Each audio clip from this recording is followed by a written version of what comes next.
Welcome to Pragim Technologies. I am Venkat. This is part 21 of ASP.NET video series. In this session, we'll learn about retrieving the selected item text, value, and index of an ASP.NET drop-down list. Before continuing with this session, I strongly recommend to watch parts 16, 17, and 18 of this video series. With that, let's jump into a demo. Here I have a very simple ASP.NET web application project. Let's drag and drop a drop-down list control onto the web form.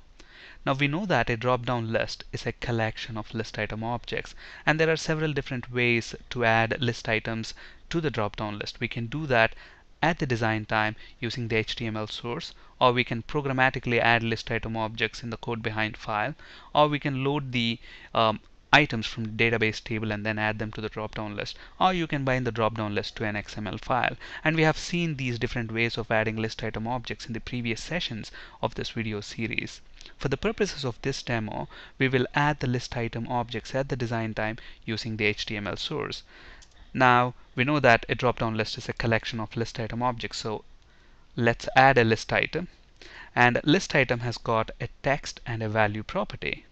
So text is equal to, let's say we want to display the list of continents in this drop-down list. So Asia is the text of the continent, and let's say the value that gets stored against this continent is 1. Okay, similarly we have other continents, so let's add them. Just to save some time in typing, I have them already typed. Let's copy paste them.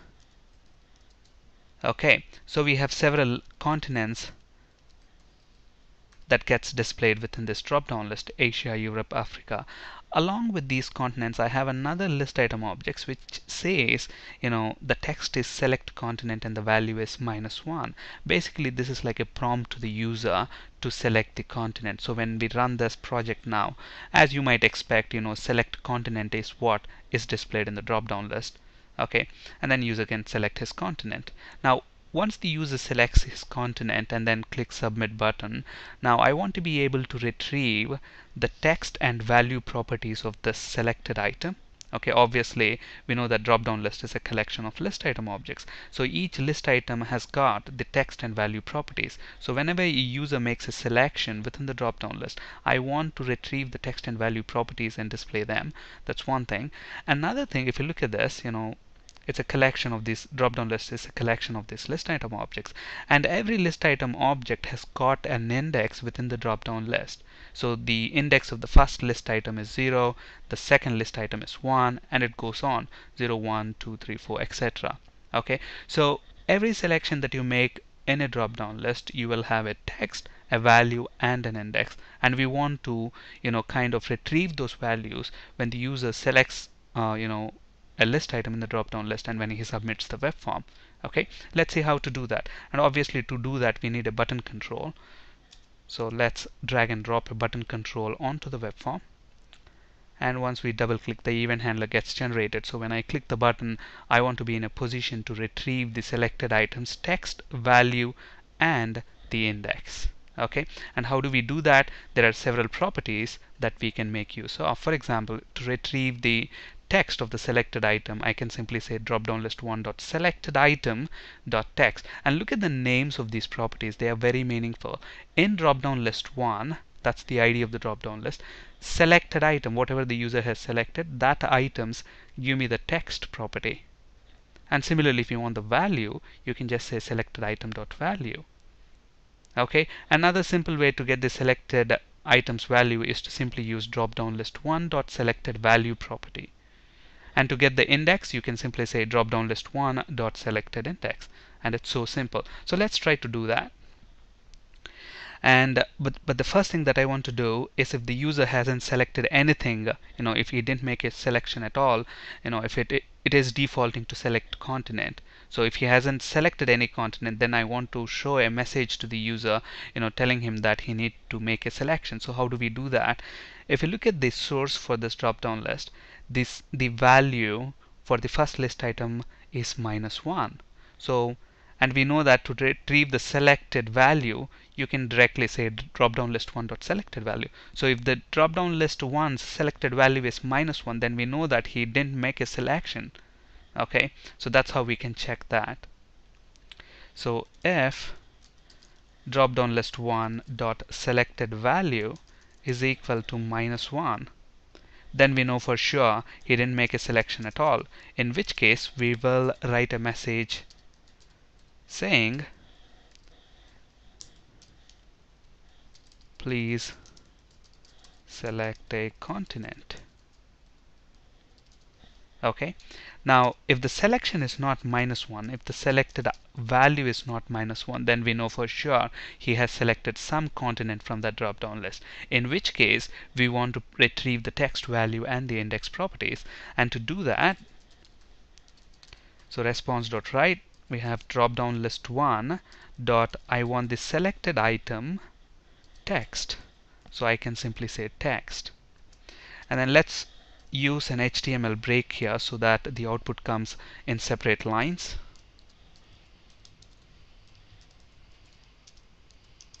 So if you want the value, then you use the value property, and if you want the index, you simply say dot selected index. It's as simple as that. So now let's go ahead and run this. Obviously, when the page renders, it displays all the items within the browser, within the drop-down list. And look at this, if I don't make a selection, and if I try to click this button, obviously selected value will be -1. So you see that message, please select a continent. On the other hand, if I go ahead and select, let's say, Asia, the first continent in the list, and click the button, look at that, the text is Asia, and the value is 1, and the index is also 1. So if I actually flip to the HTML, if you look at Asia, text is Asia, value is 1, and the index is 1, because index 0 is taken by the first list item.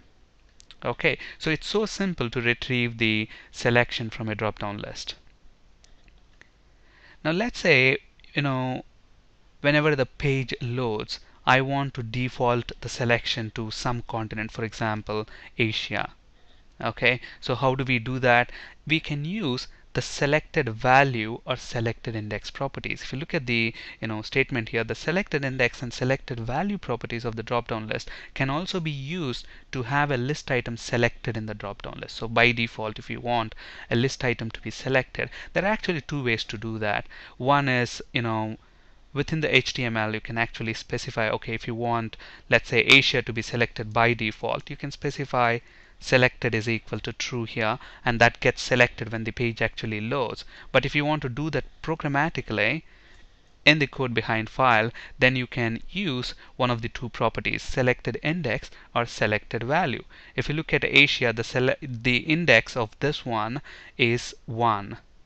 Okay, and the value is also 1. So you can either use, when the page loads, what I want to do is drop down list 1 dot selected index.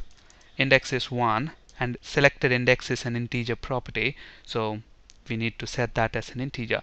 Now obviously, if we run this, instead of defaulting to please select, Asia will be selected because its index is 1. Okay, along the same lines, you can also use selected value property. But then if you look at the selected value property, it's a string property. So obviously you need to set this value as a string. So once you pass it as a string, the output will be exactly similar, except that we are using selected value property to set the default selection. Okay, now whenever you set the default programmatically in the code, one very important thing to keep in mind is you will have to do that in a condition.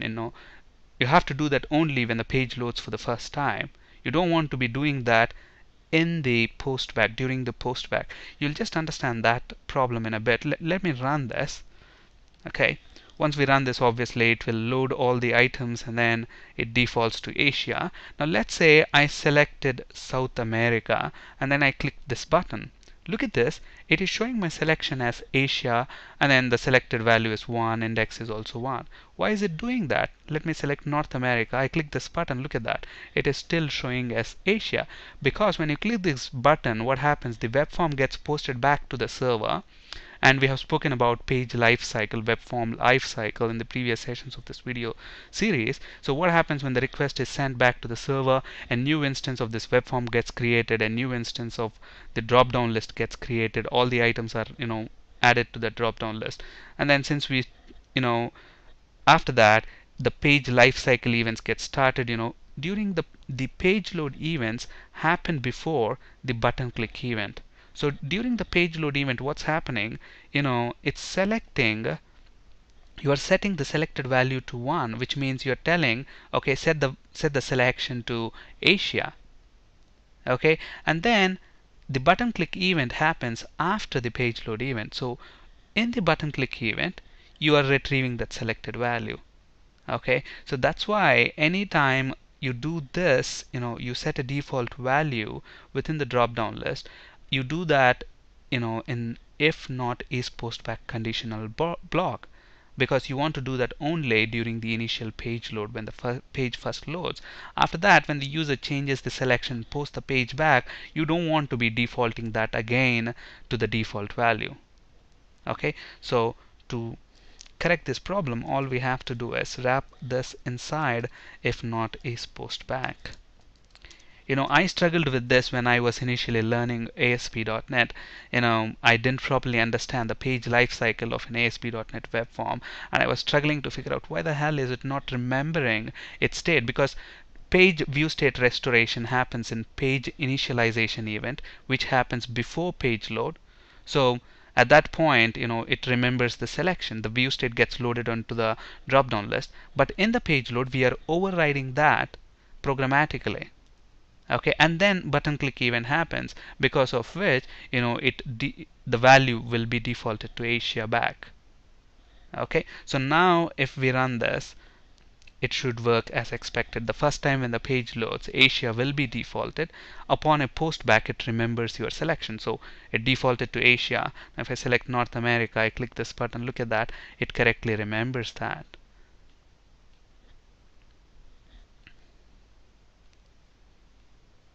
On this slide, you can find resources for ASP.NET, C#, and SQL Server interview questions. That's it for today. Thank you for listening. Have a great day.